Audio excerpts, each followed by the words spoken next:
In our today class, we are going to continue with decimal power and basis. We have walked through the 8 laws of indices, and here we are in decimal. In decimal, sometimes you are given a question to solve that has to do with indices, but in decimal form. But for you to be able to solve it, first of all, you must convert it to fraction before you can solve such question. So now we are going to, from the question we have here on the board, we're going to solve every one of them. You see how it is applied. Both all the laws we've done so far, we're going to apply it and solve this question we have. So we're going to start with question number 1. The question number 1 says, question number A says 0.008 all raised to the power of 1/3. Now, first of all, we're going to convert this to fraction. How do we convert to fraction? I will first of all write the non-zero number, that's this 8. I'll write it at the numerator. I'll write it, this non-zero number, which is what? 8. I'll write at the numerator. Now, I will come to the denominator. I will fix my 1 where I have the point. I will fix my 1. Every other number here becomes 0. So I will write 0, 0, 0. Now, all raised to the power of 1/3. Now, of course, you can see that here I can take the cube root of this. The cube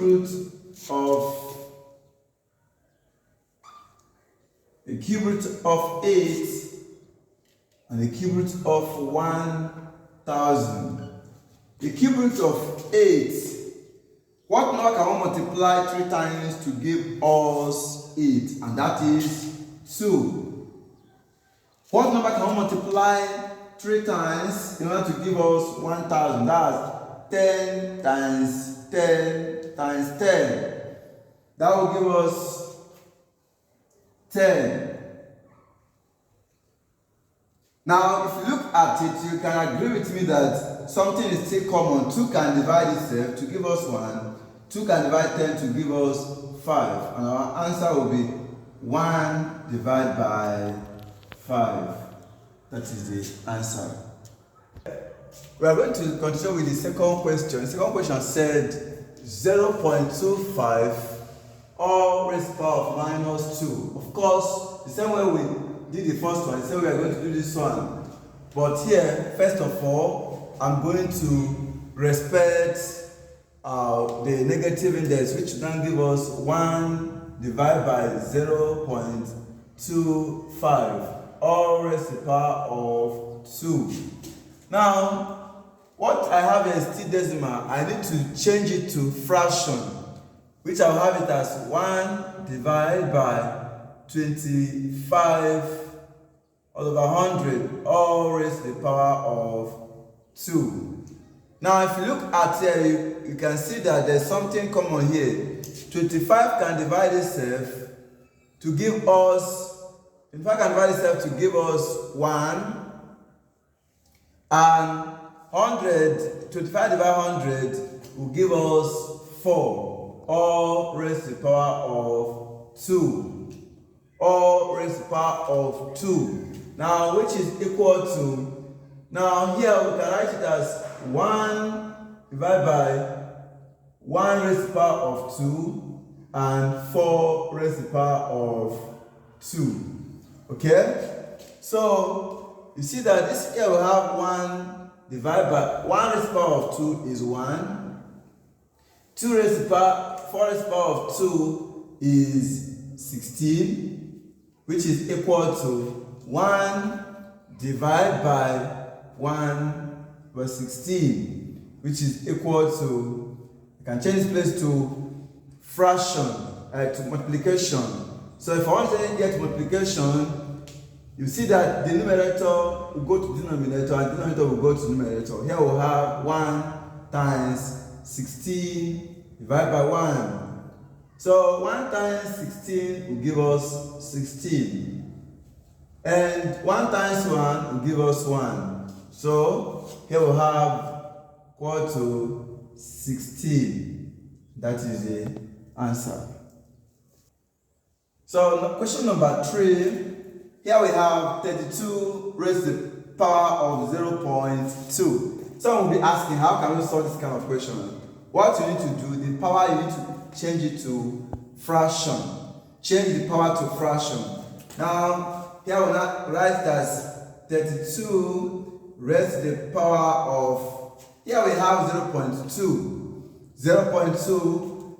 Now, we change the fraction by writing it as 2 divided by, now, 1 over 10. 2 can divide itself to give us 1. 2 can divide 10 to give us 5. So here we can write it as 32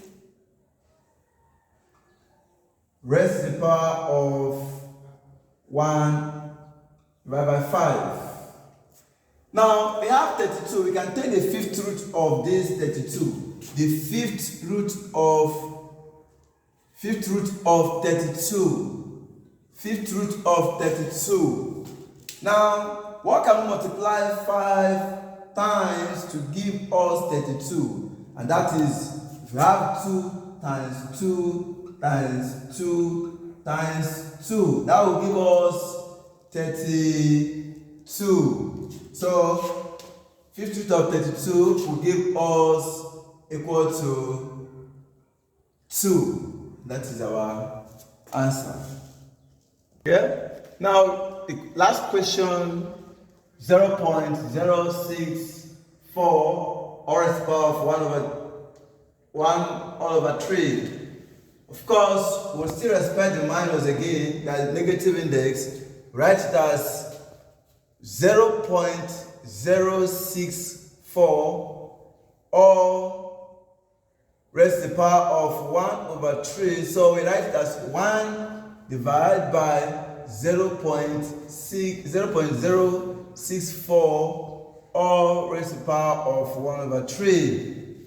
Now, here we still have decimal point, so we are going to change it to fraction. Here we have 1. I told you earlier that for you to change this into fraction, you write the non-zero number first at the numerator. That's 6/4 divided by, as you divide it, here you have point, you fix 1. The rest of the number becomes 0, 0, 0. Or raised to the power of 1 over 3. So, here we can take the cube root of the denominator.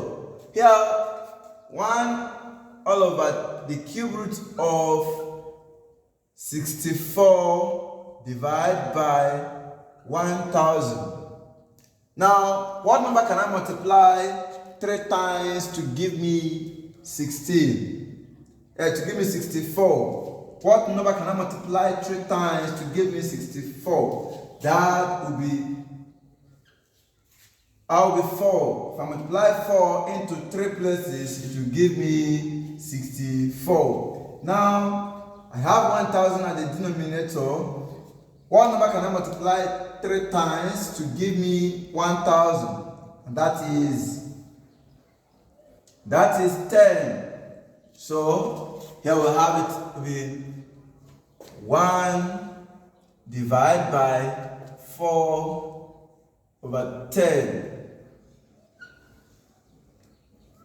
This can still cancel to give us 2. This can still cancel to give us 2. And here 5. So we have it to be 1 divided by 2 over 5. So here we can change it to what? Multiplication, so that the numerator will go to denominator, denominator will go to numerator. So here we have 1 times 5 divided by 2. Here I can put over 2. So over 1. 1 times 5, 5. 1 times 2, 2. So if I can still choose to put it in 2 whole number, 1 over 2. Or or better off, you can still write it as 2.5. Still correct. Any of them? Still correct. That's the answer.